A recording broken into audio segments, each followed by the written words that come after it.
নমস্কার বন্ধুরা, আজকে আমি দেশি মুরগির মাংসের ঝোল করব পাতলা।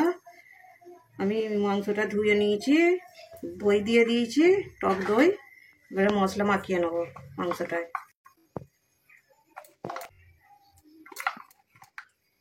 লঙ্কা গুঁড়ো, হলুদ গুঁড়ো, ধনে গুঁড়ো, জিরে গুঁড়ো, লবণ, পরিমাণ মতো লবণ দিয়ে দেবো।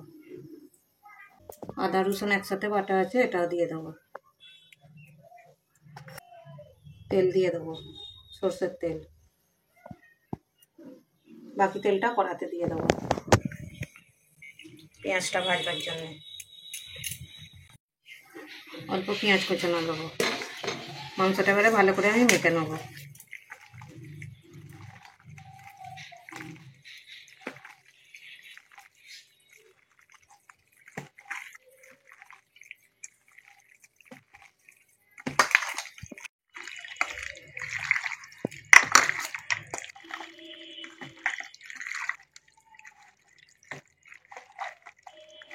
মাংসটা ভালো করে মশলা মাখানো হয়ে গেছে, কিছুক্ষণের জন্য রেখে দেবো। তেলটা গরম হয়ে গেছে, প্রথমে আলুগুলো ভেজে নেবো। এখানে দুটো আলু নিয়ে নিয়েছি,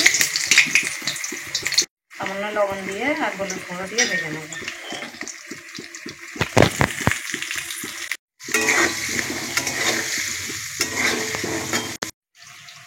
লঙ্কা গুঁড়ো কম হয়েছিল বলে আমি আরও কিছুটা লঙ্কা গুঁড়ো দিয়ে দিয়েছি। লঙ্কা গুঁড়োটা ভালো করে মিশিয়ে নেব। আলুটা ভাজা হয়ে গেছে, আলুটা আমি তুলে নেব।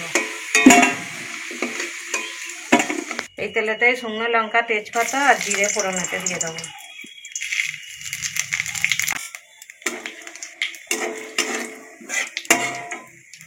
ফোড়নটা হয়ে গেছে, পেঁয়াজ কুচানোগুলো দিয়ে দেবো।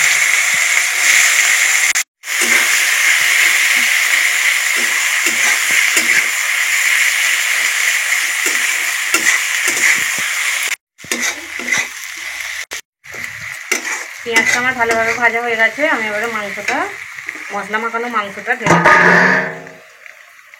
আমি আদা রসুন আর এক্সট্রা দিচ্ছি না, এটাই দিয়ে দিয়েছি একবারে।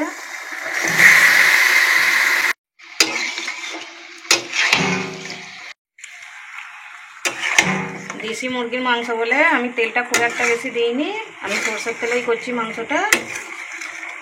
তেল বেরোবে মাংস থেকে, তাই অল্পই তেল দিয়েছি।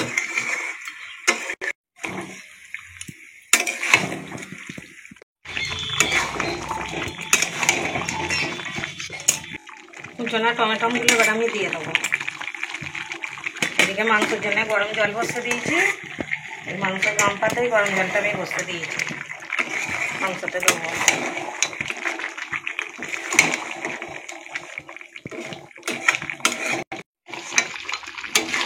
মাংসটা আমার ভালোভাবে কষানো হয়ে গেছে, এবার আমি গরম জল ঢেলে দেবো।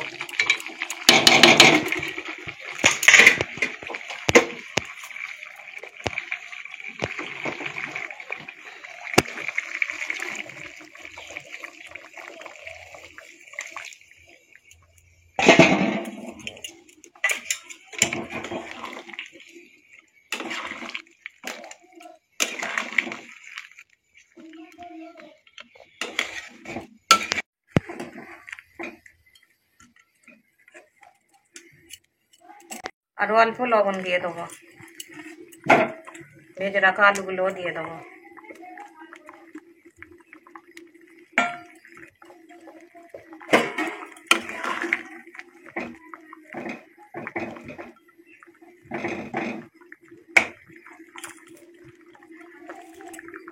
চাপা দিয়ে দেবো।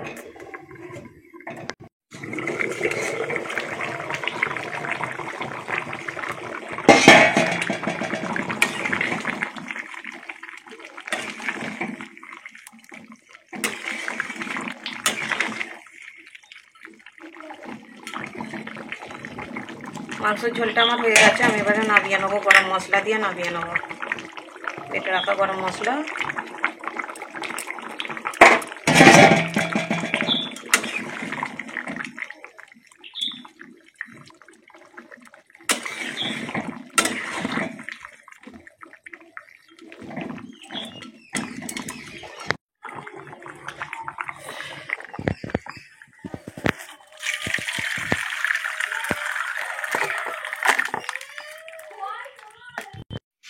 বন্ধুরা, দেশি মুরগির মাংসর পাতলা ঝোল আমার রেডি হয়ে গেছে। ভিডিওটা যদি ভালো লাগে লাইক কমেন্ট শেয়ার করে দেবেন।